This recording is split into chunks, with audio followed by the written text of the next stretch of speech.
Welcome to this week's Masterclass with Kevin DaSilva in the house. He's going to talk to us about open houses and then how to rock them and be able to, obviously have that be a better lead source than, potentially Zillow and all these the other platforms that are out there.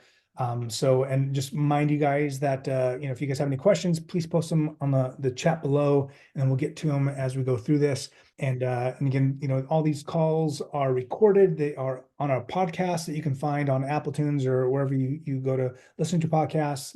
And they're also on our website and on YouTube as well. So you can go back and refresh your memory and listen to them once again. So Kevin, let's go ahead and take it away.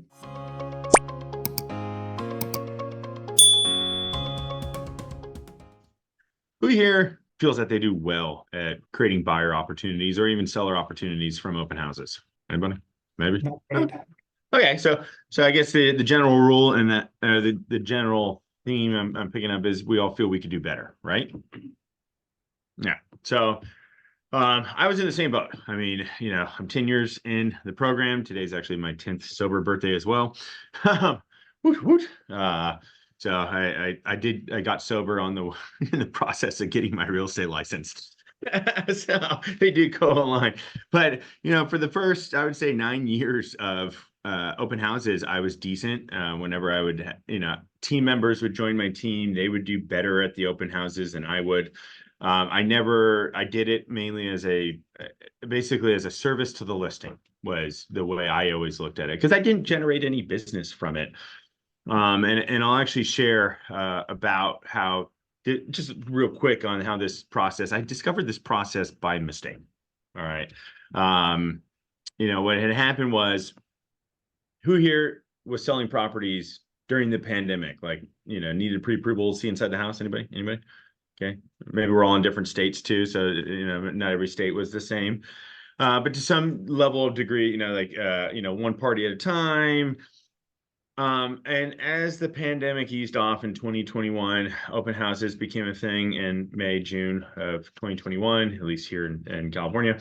Things kind of just went back to normal.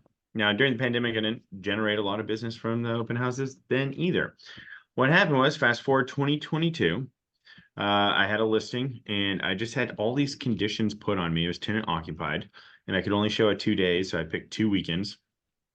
And the tenant came to me and said, you got to watch every single party, right? Every party that came through. And so I said, okay, so individual showings.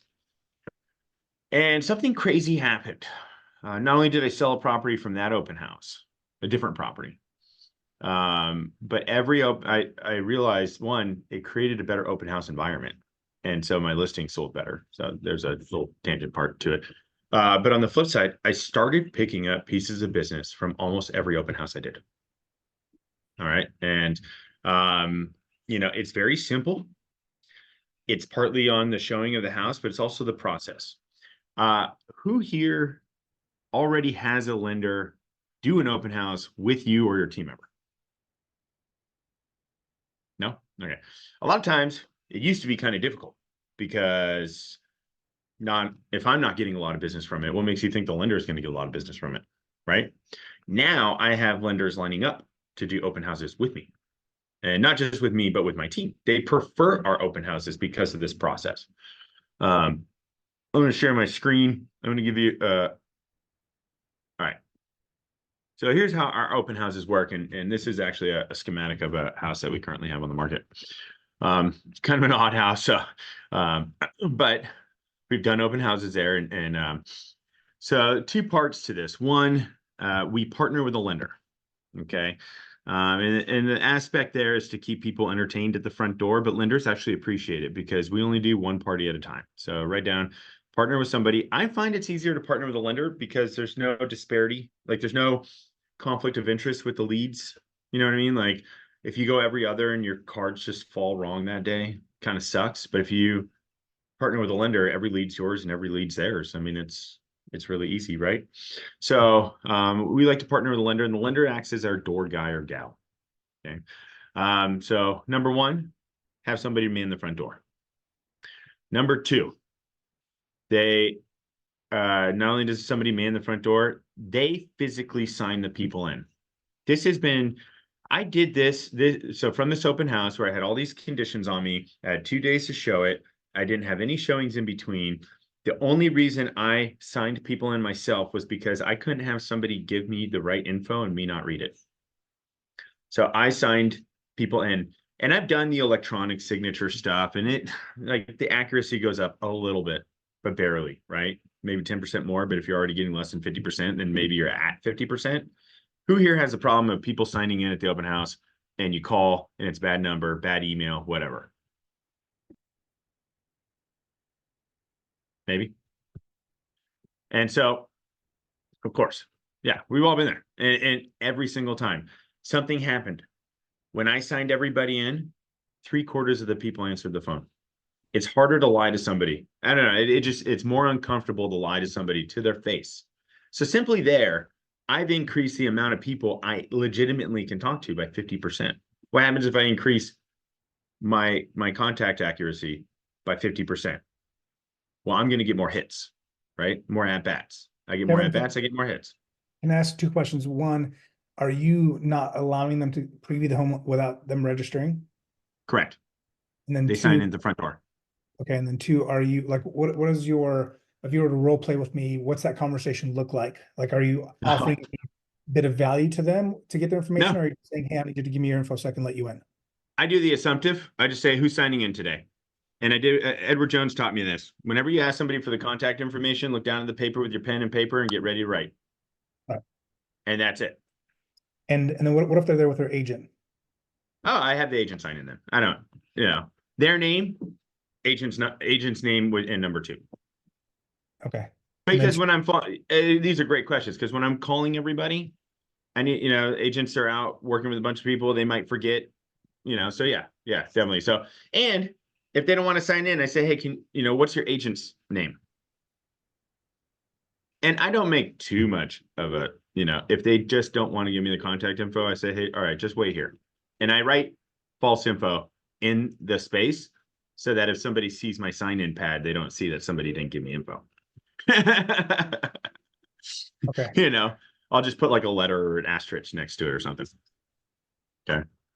Gotcha. And then have you ever experimented with giving them some type of value so that they want to give you their correct phone number so you can like, send them a text about something or a video about something or anything? Nope. Okay. I mean, it might help, but I just ask them who's signing in today. Look down at my, I look at who does, and I just look down. Okay, name, phone number, email, and like I said, on average, it's between 2/3 and 3/4, so between 66% and 75% accurate information now.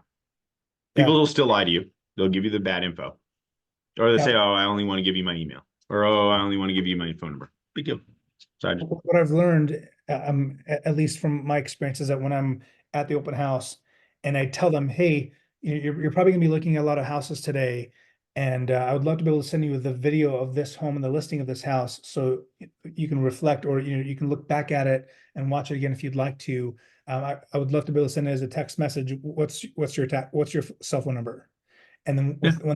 when they know that I'm going to give them, either a video of that home if I have it, or the actual link of that listing that they're going to about to preview, they do appreciate, so they don't have to like, oh shoot, I'm going to see 4 or 5 homes today. I'll probably forget this house, and that's going to be helpful. So I appreciate that. Thank you. And then they'll, give me a higher chance of getting the proper cell phone number. Yeah. And we do digital flyers. It's also a way, we text people digital flyers. I said, "Oh, do you have a flyer in the house? Here, let me text it to you." Yep, absolutely. It's a way to make sure that you did get their phone number. Yeah. So, and then from there, so every tour, so here's where we've gone different. And this happened from this listing. Every tour had, I had to watch everybody. So everybody had to be supervised. Now, in it created a line out my front door.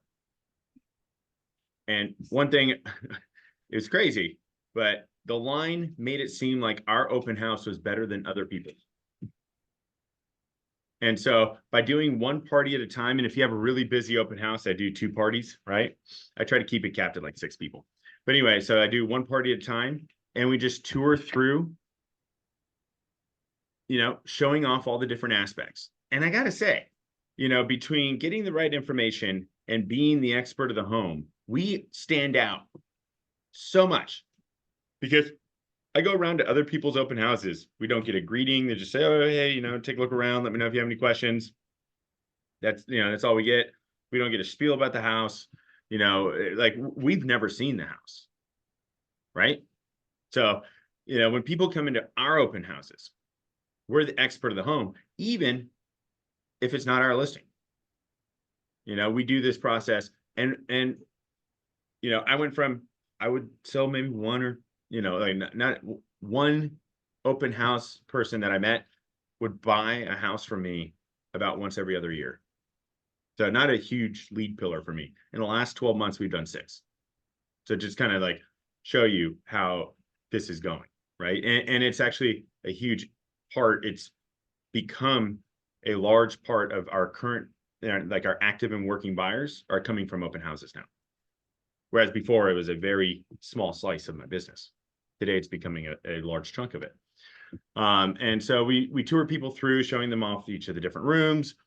And as we go through, we kind of like prod them with the different questions, right? So it's, where are you guys coming from today? Where are you guys moving from?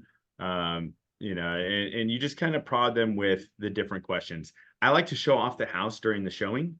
And then either in the backyard, if it's a townhouse, I pick the master bedroom because it's the biggest room. It's the least claustrophobic. Essentially somewhere where they're not 1 foot out the door. I don't want to wait till the front of the house, right? I stop and I say, so what do you think of this house? Because ultimately I'm there to sell that house. And then they'll give me their feedback and I'll go into what I call the golden questions, which are, where are you moving from? How long have you been there? What brought you to that area? What are you looking for in your next home? So I kind of go into these golden questions, and based on how they answer it, I could see where I could be, I could see where I fit into their equation. And we offer them our home buying prep call. And I always come up with a different name for your buyer consultation. Don't call it buyer consultation. Everybody does, right? But hook them I said, has anybody taken you through the contract? No. Okay. Well, we cover the 10 things you need to know about buying a home, Brian, in Atlanta, Georgia. And then we book the appointments right at the open house. And since we're doing one party at a time, I don't have to worry about it being awkward, right?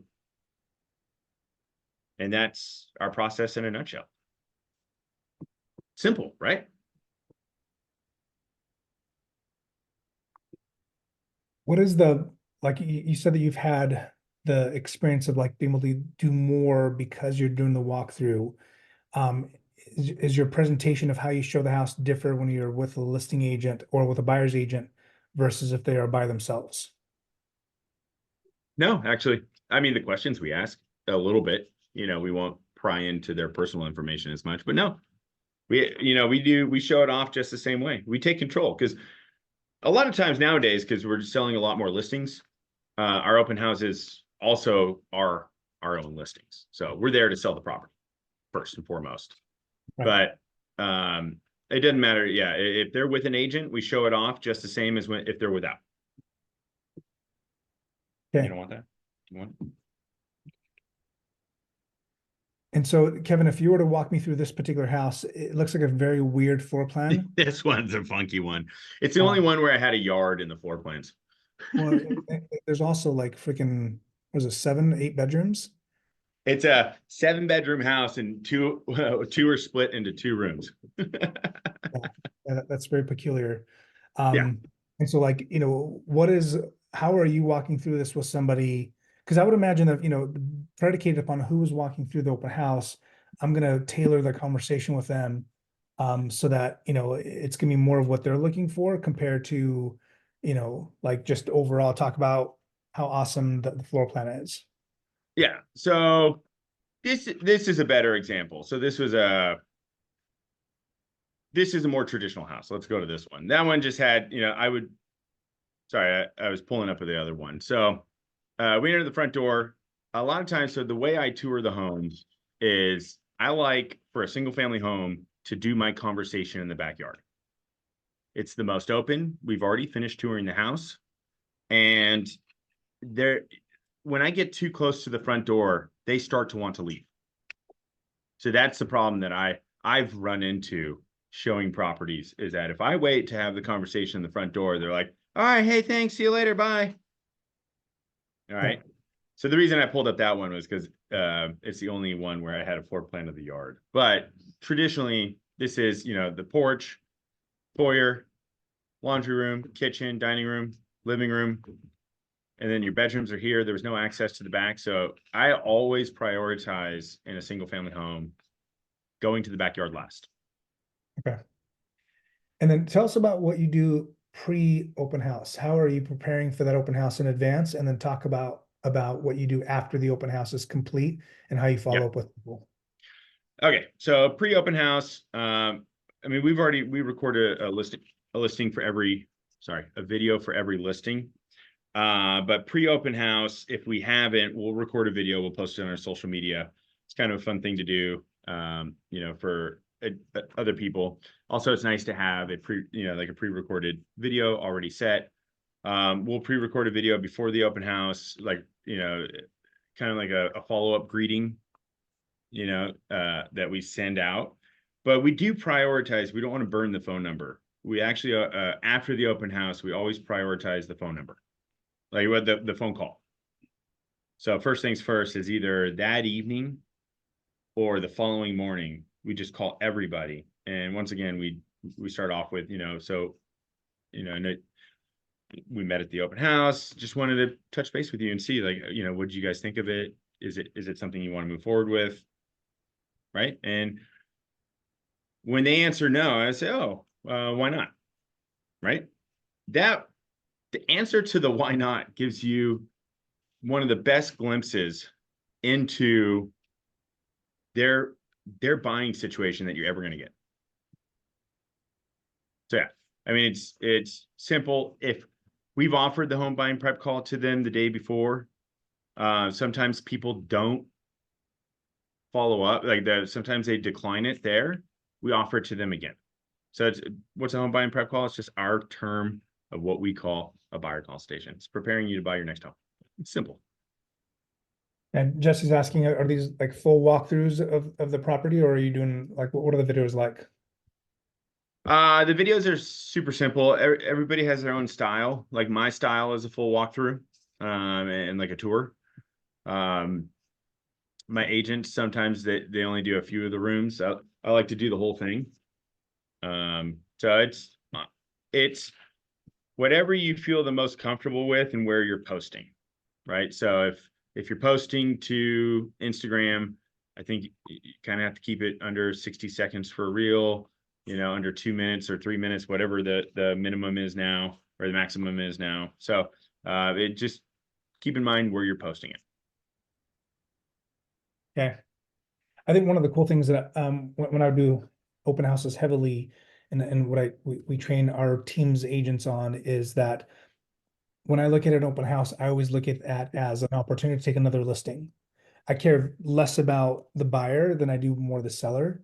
And so, I'm thinking about what are the things that I can do strategically pre-open house, post-open house, and during the open house that will allow me to be able to have the opportunity to be able to connect with more sellers. And one of the things pre-open house is to be able to knock on all those doors and send out special invitations to them and personally invite them one-on-one to come to the open house. And even though the sellers might say, like, I don't want my neighbors to come through, they're just looky-loos.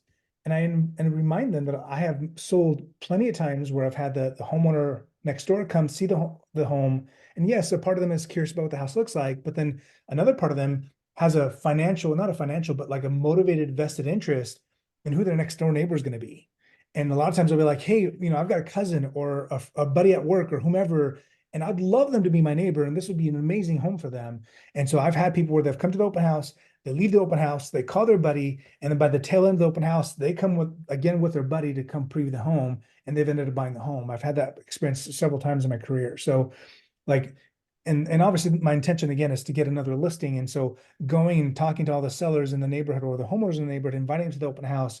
And then when they do show up, when I'm there, I'm knowledgeable about the community. I'm knowledgeable about all the homes that have sold. I have graphics of the stats in the neighborhood, the stats of the community, what's, really cool about not just the home, because people buy a lifestyle, not just this particular house. And so I've got neighborhood and parks and school data information, all that's there, that provides them with more information that they can get just by looking at the home on Zillow, if you will. And then afterwards, going back either the next day or after the afternoon, I know some people just kind of say, okay, it's 4 o'clock, I'm done, I'm checked out, I'm gonna get my signs and leave. But if you go Mhm. back to those homes, even if it's just like the 10 or 12 houses in that neighborhood, and go back to them and say, hey, just want to let you know, this is Nazar. I just finished the open house on, your neighbor's open house. We had, however many people come through the house, and it was really well visited, and we had really good feedback about the neighborhood and the community. And I just want to let you know that, we might not be selling that house. So if you do, have any thoughts on making a move, I would love to be able to talk to you, maybe get one of those buyers to also potentially buy your house, and then just build that relationship up. Because again, that's my intention, is to be able to create more seller opportunities from that open house that I do. And that's really your way to be able to, like, even though you might not realize that if a neighbor does come to the open house, you might not realize it, and they maybe on a subconscious level know they're interviewing you for the job of seeing if you're even a Yeah. candidate for them to sell your home or sell their home or not. But they won't tell you that. It's like, oh, I'm just looking, but they're really like seeing how you show up and how you present the home. And so that's kind of an interesting, way of looking at it. So we do some open house. So, I'm glad you did bring that up because, so we do open houses specifically targeted at sellers. So, one thing we used to do a lot was wine and cheese open houses, but it would be its own open house that we would only do. And we don't follow this process for that. We want it to be more like a party, right? Mhm. So because we just want people to show up and talk and enjoy themselves. However, one thing that has worked really well in the last, I would say, 7 to 8 months is actually ice cream open houses. We get a much better turnout from ice cream open houses than we do from the wine and cheese. So, and we go around and we pass out everything for the sellers, for the owners and other owners in the neighborhood. Yeah. Um, yeah. I think knowing your demographic is huge, right? Because if you got an older crowd, people that don't have kids, the wine and cheese is going to be more apt to them. If you've got smaller kids and that's kind of the demographic of the neighborhood, then of course the ice cream is going to appeal to that group. Chuck posted a really good Everybody loves ice cream. True. That's true, unless you're lactose intolerant. Yeah. If you have 50, 60, 80 people come to an open house, right? If the market's crazy and you're that type of market, how, obviously one or two people at a time is gonna, get people frustrated. So how do you handle Oh those? yeah.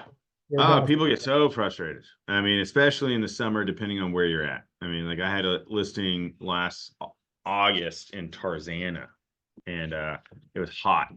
And I would do, still like two, maybe three parties. I want to keep it at 6 people, so we follow the process regardless. Now, if you're in the desert, it might be a little different, but you could have people check in, wait in their car, we'll call them, stuff like that.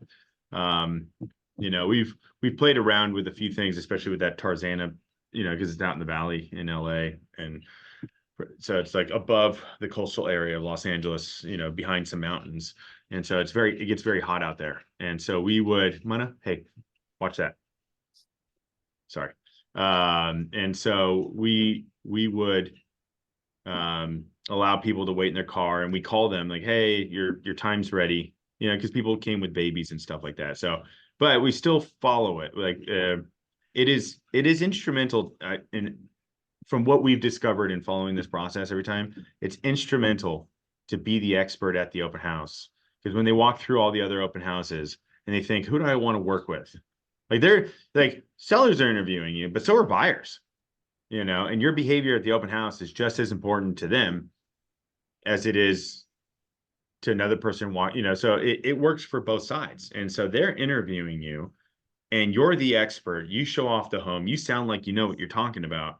And they walk in another open house and all they get is take a look around. Let me know if you have any questions. And there's some waters in the kitchen, right? Yeah. I think one of the most successful open houses I've ever done. We listed the property and we didn't let anybody see it for a week and a half. Mm, No showings allowed at all. We just yeah. wanted to kind of saturate the market with the listing. And it was a hot market back then as well. And then when we did the open house, I mean, we have a video of it. When we opened the door, there's literally like 80 people outside, all waiting to come in. And it just friggin', and we let everybody in at the same time. I know it was a complete zoo. We had like a ton of food out. So like those 4 hours just flew by because it's like literally just Yeah. we had like 120 people overall come through the open house. Um, but that created such a buzz for the neighborhood. It's created such a buzz for the homeowner. And what was cool about that is by having everybody inside the house and everybody was like motivated to buy the home. It was a beautiful house. But because all these buyers are seeing each other, seeing the home and all liking about it and talking about it, it created so much like demand for that home, even more so than it would have otherwise. That we had like a stupid amount of offers and sold for way, way above list price. But the open house could be also an opportunity, even if it's, you got kind of get the same approach outside, right? Like if there's people waiting in line to get in, it's got that same kind of impact with the homeowners that are driving by and seeing all these people waiting in line to get in. I think that's genius. And then, or if they were all inside, right? Like, I mean, again, depending on where you're at, if you live in, in the ghetto in the hood, you most certainly want to probably follow everybody around to be able to make sure that nothing happens with people stealing stuff or whatever else. But what are some things that you guys feel, or Kevin, your experience on like what not to do? What's like the Ooh. like you Well, should I have? mean, obviously the old way of letting people sign in themselves, we'll never go back to that. I mean, the accuracy, I can't emphasize enough. It was, I did it just because I wanted to be able to read people's, I wanted to read their contact information. I didn't realize that the accuracy of the information they gave me was going to increase 50%, right? Like that's insane. And so, letting people sign in, whether by digital or by written, you might as well as kiss half of all of it goodbye, right? And so that was, we don't do that one anymore. And we don't just let people stroll on their own. Like it's a guided tour every time. And you never know if that person has a house to sell. You never know, this is your opportunity to be better than anybody they're going to see and to help them, whether they buy or sell or both. So yeah. I love that. It's critical, I guess, for us to know as we transition into a strict buyer broker agreement opportunity or market or transition that Yeah. as we into that even becomes even more critical, right? Because if you are there and you're walking them through the house and really acknowledging to them all the benefits and features of that particular home, and then even though with their agent, and then they leave with their agent and go to another property, and their agent just walks in, it's like, okay, look around, I'm gonna be on a phone call outside. Like Mhm.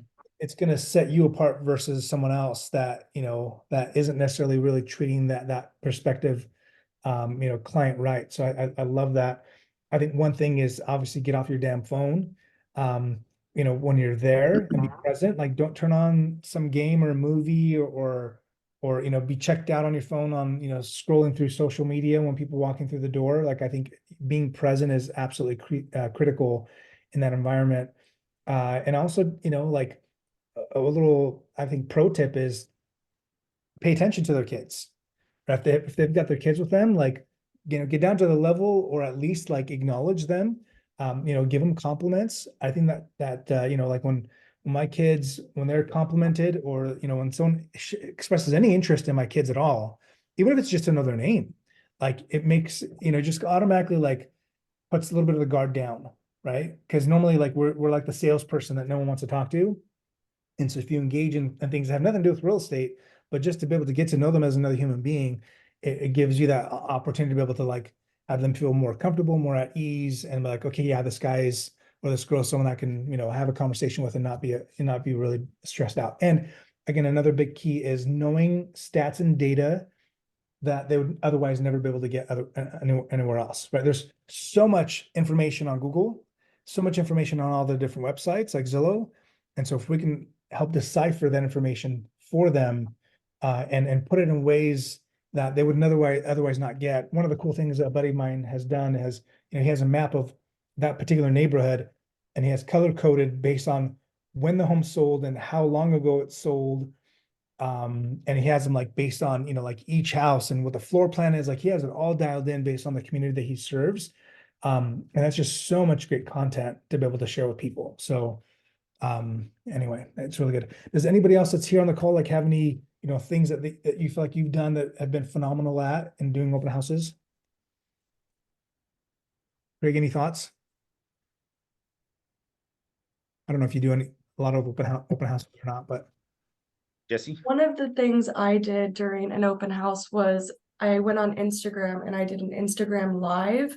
And so as I was in the open house, it was kind of slow this day, didn't have a lot of people coming through. So I went live and did a video walkthrough live and got people to watch it and ask me questions in real time. And that seemed to get some good feedback. So that was cool. yeah, I love that. I don't know if you guys follow Gary Vaynerchuk, but yesterday he did an 11-hour live video, 11 hours straight.